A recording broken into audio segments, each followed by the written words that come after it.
Abbabeeti yoobsan arguu YouTube channel like share subscribe gochuun hin dagatinaa.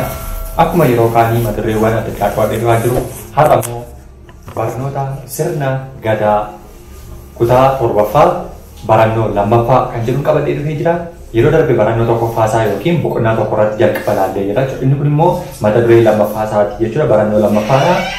Barnoota sirna gadaa kutaa torbaffaa boqonnaa tokkoffaa barannoo lammaffaa jechuudha. Mata duree darbe keessatti yeroo yaadannu mata duree darbe keessatti ce'umsa doorii gara gadaatti kan jedhu keessatti ilaallee jechuudha. Ce'umsa doorii gara gadaatti kan jedhu keessatti sirnoota tokkorraa gara tokkotti darbuudhaaf yookiin immoo gadaarraa gara tajaajila kan biraatti darbuudhaaf kan nu gargaaru keessatti ilaallee jechuudha. Isaan keessatti immoo jilawwan qophaa'an yookiin immoo ce'umsa sun yeroo gaggeeffamutti gadoomarraa gara dooriitti yookiin dooriirraa gara gadooma kan biraatti yeroo darban jilawwan qophaa'an fa'aa kanneen akka jila hulluuqoo fuulloo holliyyee jila daballee jillisuu dhibaayyuu kan jedhu ilaallee jechuudha. Har'a immoo jila baallii fuudhuu kan jedhu ilaallaa jechuudha. Baallii fuudhuu jechuun sirna gadaa Oromoo keessatti baalliin kan inni walharkaa fuudhamu baallii jechuun jalqabuma irratti mallattoo aangoo jechuudha. Mallattoo aangoo abbaan gadaa aangoo fudhatu yookiin waggaa 8 biyya bulchuu yookiin naannoo hawaasni bal'aan keessa jiru kana hoogganu waggaa 8 bulchuun dirqama isaati jechuudha. Waggaa 8 bulchuun immoo baallii kana of harkatti fudhachuu qaba jechuudha. Baallii gaafa of harkatti fudhatu baallii fuudhuu jenna. Baalliin mallattoo aangoo sirni gadaa Oromoo bulchiinsi sirna gadaa Oromoo ittiin gaggeeffamu yookiin sirni gadaa ittiin wal bulchuuf ittiin gaggeeffamu walharkaa fuudhinsuu kan ittiin gaggeeffamu sirna jila baallii jedhama. Jila baallii walharkaa fuudhinsaa keessattis baalliin nama tokkorraa gara nama tokkotti yeroo darbu baallii jechuun mallattoodha yookiin immoo mallattoo nuti aangoo yookiin mallattoo namni walharkaa fuudhinsa sana gaggeessee jechuudha. Baallii fuudhuun aangoo gadaa yookiin gadoomaa qabaachuu kan mirkaneessu.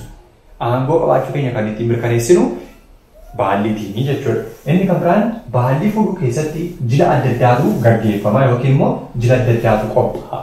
Jilawwan qophaa'an keessatti jila sadarkaa tokkorraa gara sadarkaa biraatti darbuuf yeroo jedhan sirna qophaa'uu jechuudha. Akka fakkeenyaatti dabballee irraa gara gaamee xixiqqaarraa gara gaamee gurguddaatti gaafa darbamuuf jedhu jilli yookiin sagantaa qophaa'etti darbaa jechuudha. As keessatti gaafa baallee fuudhamus akkuma kana ni qophaa'a jechuudha. Yeroo sana keessatti sirnoonni qophaa'an keessaa inni tokko baalli fuudhuun ce'umsa doorii yookiin doroomaa irraa gara gadaatti taasifamu yookiin immoo gadoomaatti taasifamu keessatti kan fudhatamu yookiin kan hirmaatudha jechuudha. Jilli baallii fuudhuu kan walitti dabarsuu yookiin immoo aangoo walharkaa walitti dabarsan keessatti kan raawwatudha jechuudha. Inni kunis sirna baallii fuudhinsaa keessatti Booranaa fi Gujii keessatti karaa lama yookiin immoo bakka lamatti kan inni gaggeeffamu.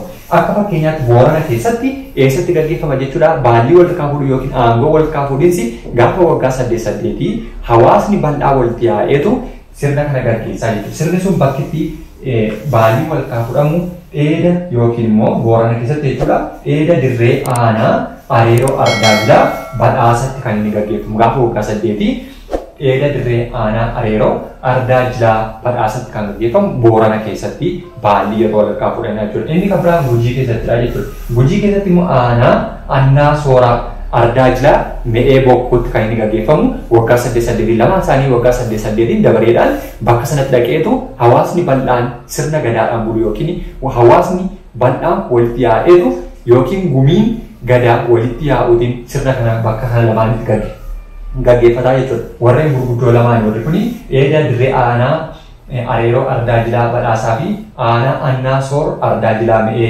bokkuu warri kun warratti baallii sirni walharkaa fuudhinsa baallii gaggeeffamudha jechuudha.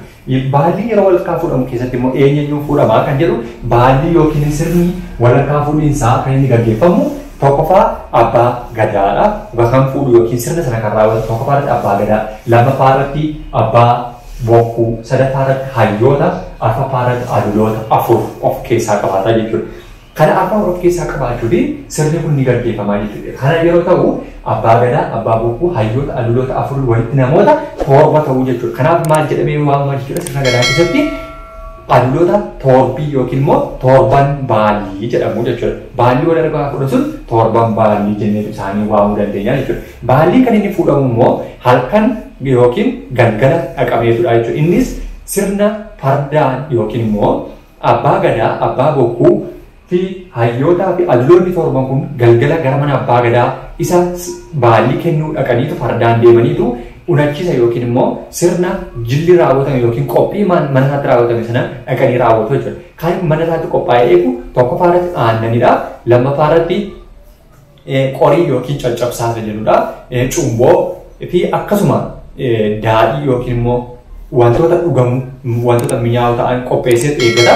Yeroo sana warreen aduloon yookiin immoo torbiin yookiin torban baalli warreen jedhaman sun galgala dhaquutiin fardaan kan isaan fudhatanidha jechuudha. Isaanis immoo maal jedhu sirna kana gaafa gaggeessanii yeroo mana abbaa gadaa isa duraa sana baalli fudhachuudhaaf galgala dhaqan inni kun gaafa bultii 16ffaati jechuudha. Bultii 17 kan bakka sana qubatamu yookiin immoo bakka jillitti qophaa'e yookiin immoo bakka galmi buttee ijaaramtee jirtutti bultii 17 turama. Bultii gaafa 16ffaa dhaqaniitu galgala mana isaa yookiin immoo ollaa mana abbaa gadaa sana yeroo gaa maal jedhu haay yaa waaqa dooriyaasii jechaadha jechuudha. Waaqa dooriyaas jechuun waaqa horee nu yaasu yookiin immoo waaqa horee nu badhaasu isa jedhu sanaa fi sirna kana raawwatu jechuudha. Yeroo ollaa sana gaan inni abbaan gadaa sun immoo qophaa'ee waan eegee fi akka isaan dhufan ni baraa jechuudha. Yeroo sana inni immoo gaditti beetu aannan unachiisan jechuudha. Isa booddee mana isaa taa'anii sirnoota sana raawwatanii isaan immoo maal laatuu fi gola guchii yookiin immoo baallee guchii fi baalguda kan jedhamu meeshaa wuddii yookiin immoo baay'ee mi'aa ta'e sana kennuufi jechuudha. Yeroo sana baalli walharkaa fuudhaniitu maal jedhaanii wanti isaanitti wal eebbisanii jechuudha. Yeroo kana keessatti sirna walharkaa fuudhinsa baalgudaa fi gola guchii erga laatanii fi booddee nagaa naa dabarsi, hormaata naa dabarsi, jabeenya naa dabarsi, suga naa dabarsi, lubbuu wal na bulchii jedha jechuudha. Nagaa naa dabarsi jechuun nagaan bara gadaa kee nagaan bu'e bara koos nagaa naa ta'u. Hormaanni bara kee gaggeeffame hormaata bara koosaa ta'u. Sugni yookiin kennaan bara kee kennamaa ture yookiin badhaadhinni bara kee ture bara koosaa ta'u. Lubbuudhaan waggaa 8 kana akkanani jiraadhu akkanani hawaasa kana sirriitti gaggeessu lubbuun na bulchi jedheetu kadhateetu wal eebbisu jechuudha. Eega wal eebbisanii booddee maal jedhanii yeroo isaan bahuudhaaf jedhan yookiin gara galma butteen ijaaramtee jirtutti gara sanatti yeroo deebisan yookiin gara hawaasa bal'aatti deebi'uuf yeroo jedhan maal jedhuuni abbaa gadaa doorii eebbisee mijuu erga unachiisee booddee dhumarratti dooriin gadaa maal jedhanii gadaan kiyyamoo keetii jedheetu gaafataa jechuudha. Gadaan kiyyamoo keetii jedhee yeroo gaafatu abbaan gadaa immoo gadaan kiyyaa gadaan keetii qaroon kiyyaa jedha. Gadaan keetii qaroon immoo kiyyaa jedhaani. Yeroo sana akkas jechuun gadaan keetii gadaa ansiif laafeera yookiin immoo marroon kee erga gahee sadarkaa atitti bulchiinsa bulchitu aangoon kan keeti kana booddee ijimmoo kan qooda ilaaleen aangoo kana sii kenne osoo sin loliin osoo atis hin loliin osoo waliin cabsin osoo waliin miidhiin wal eebbisnee walitti ilaalle waan ta'eef ilaaleen ija koodhaa yookiin qaroo koodhaan argeenis ilaalle atis immoo ilaalii fi qaroo keedhaan dabarsii walitti dabarsuudha jechuudha. Kanaaf sirni kun maal ta'a jechuudha ni raawwatama jechuudha. Kanaaf gara sanatti yeroo sana wal eebbisanii erga gadaan kiyyamoo keetii fi gadaan keetii qaroon kiyyaa jedhaniiti eebbisanii hunda fixanii waan ta'eef farda isaanii irra yaabbataniitu gara galma butteen ijaaramtee jirtutti deebi'u jechuudha.